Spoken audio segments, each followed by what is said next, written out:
जिस प्रकार से परमेश्वर पिता ने पौलुस को चुना, परमेश्वर को पौलुस ने मतलब परमेश्वर ने पौलुस को चुना और परमेश्वर को बोझ ही नहीं परंतु अनुग्रह दिया, है ना।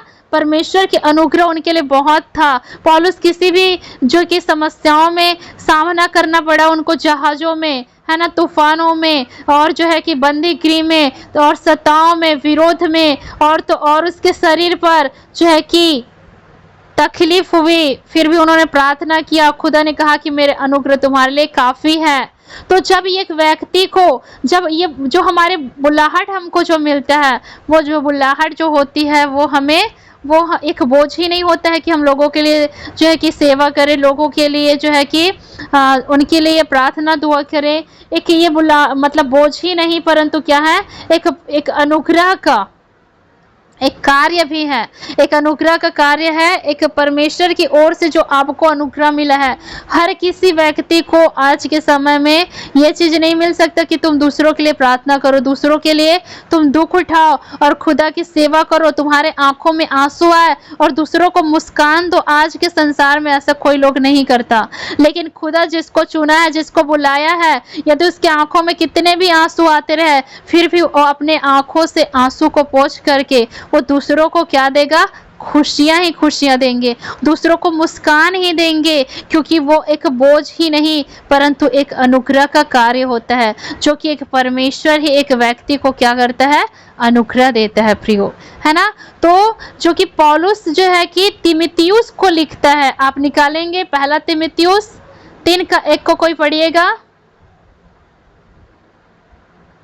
ठीक है ना। यहाँ पर यह लिखा है कि यह बात सत्य है कि जो अध्यक्ष होना चाहता है वह भले काम की इच्छा करता है। जो अध्यक्ष होना चाहता है वो भले काम की क्या करता है, इच्छा करता है। जैसे कि शारीरिक रीति से कोई व्यक्ति जो होता है, जैसे कि संसार में किसी चीजों का कोई अध्यक्ष बन गया, है ना, तो वो क्या करता है, भले कामों को करने के लिए इच्छुक होता है। उनकी इच्छा होता है कि मैं अच्छे अच्छे कामों को करूं, है ना। यदि हमारे गांव में कोई जो है कि पंचायत पे सरपंच बन गया, है ना, आपके नगर पे कोई पार्षद बन गया, तो एक अच्छा व्यक्ति बन गया, एक अध्यक्ष के अनुसार से बन गया और वो अच्छा काम करने को, भले काम करने को क्या है, इच्छुक है, और वो इच्छा रखता है, अच्छे काम को करने को इच्छा रखता है। वैसे ही परमेश्वर का वचन इस प्रकार से कहता है कि यदि कोई अध्यक्ष होना चाहे तो भले काम की इच्छा करता है ना। यदि कोई अध्यक्ष होना चाहता है तो वो भले काम की क्या करता है, इच्छा करता है। वो परमेश्वर के वचनों को फैलाने के लिए, परमेश्वर के कार्य को करने के लिए, परमेश्वर की महिमा करने के लिए, आत्मा को बचाने के लिए, लोगों को प्रेरित करने के लिए, लोगों को जो है कि संबोधित करने के लिए, खुदा के वचनों को लेकर के उनको प्रेरित करने के लिए क्या करता है, इच्छा करता है। उनके जीवन में भलाइयों को उत्पन्न करने के लिए क्या करता है, इच्छा करता है प्रियो। पवित्र जन की सेवा जो होती है ना, वो परमेश्वर की सेवा का एक भाग होता है। पवित्र जन की सेवा जो होते हैं ना, वो परमेश्वर की सेवा का एक भाग है ना, एक भाग हो जाना।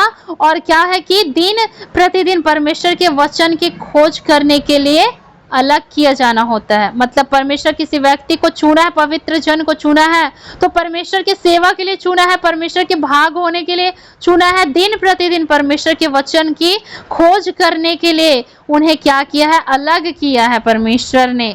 और परमेश्वर की संतान होने के लिए परमेश्वर ने अपने नजदीक उन्हें रखा है, और परमेश्वर उनकी क्या करता है, सहायता करता है। और यह एक जो है कि सौभाग्य, बहुत ही बड़ा सौभाग्य है कि एक व्यक्ति को परमेश्वर ने चुना है, जिसे परमेश्वर अपने निज भाग होने के लिए, अपने संतान होने के लिए, परमेश्वर के वचन को ढूंढने के लिए क्या किया है, अलग किया है प्रियो, है ना। ये कोई छोटी सी बात नहीं है। यदि आपको परमेश्वर ने किसी भी प्रकार से बुलाहट दिए हैं, परमेश्वर ने आपको किसी भी प्रकार से बुलाहट दी है, तो ये आपके लिए ये छोटी बात नहीं है। बहुत सौभाग्यशाली हो आप, बहुत ही परमेश्वर के जो है कि नजदीक रहने के लिए आपको क्या किया है, परमेश्वर ने चुना है। आज बहुत सारे भाई बहन हैं जो खुदा की सेवा करते हैं, जो दिन प्रतिदिन है ना, क्या दिन क्या शाम क्या रात, हर समय वो प्रार्थना में लगे रहते हैं, हर समय पवित्र लोगों के लिए प्रार्थना करते हैं, हर समय लोगों के लिए प्रार्थना करते रहते हैं। और यही चीज है कि उसे परमेश्वर अपने करीब रखता है। यही कारण है कि खुदा के वो करीब रहता है, क्योंकि वो दूसरे के लिए क्या कर रहा है, मध्यस्थ कर रहा है, दूसरे के लिए प्रार्थना कर रहा है। और कितने भाग्यशाली हैं, कम से कम दूसरों के लिए प्रार्थना करने के लिए खुदा के नजदीक तो बैठे हैं ना, कम से कम दूसरों के दुख को दूर करने के हेतु वो परमेश्वर के नजदीक बैठे हैं ना। ये कितनी बड़ी बात होती है। चाहे हम किसी और की समस्याओं को, चाहे हम अपनी जिंदगी में समस्याओं को लेके हम खुदा के पास आए, परमेश्वर के नजदीक बने रहे, तो ये कितना महत्वपूर्ण बातें हैं, कितनी सौभाग्यशाली बातें हैं कि एक व्यक्ति परमेश्वर के नजदीक है। आपकी जिंदगी में खुशियां ही खुशियां रहते, सब कुछ सही रहता है, तो कोई 1 घंटा बैठ के वो सच्चे मन से प्रार्थना नहीं कर पाएंगे। यहाँ प्रार्थना करते रहेंगे, उनका मन उधर घूमते रहेगा कि मेरा घर, मेरा परिवार, मेरा रिश्तेदार, मेरा ऐसा वैसा, ये कौन क्या क्या कर रहे हैं, ऐसे आपके मन में चलता रहेगा। कोई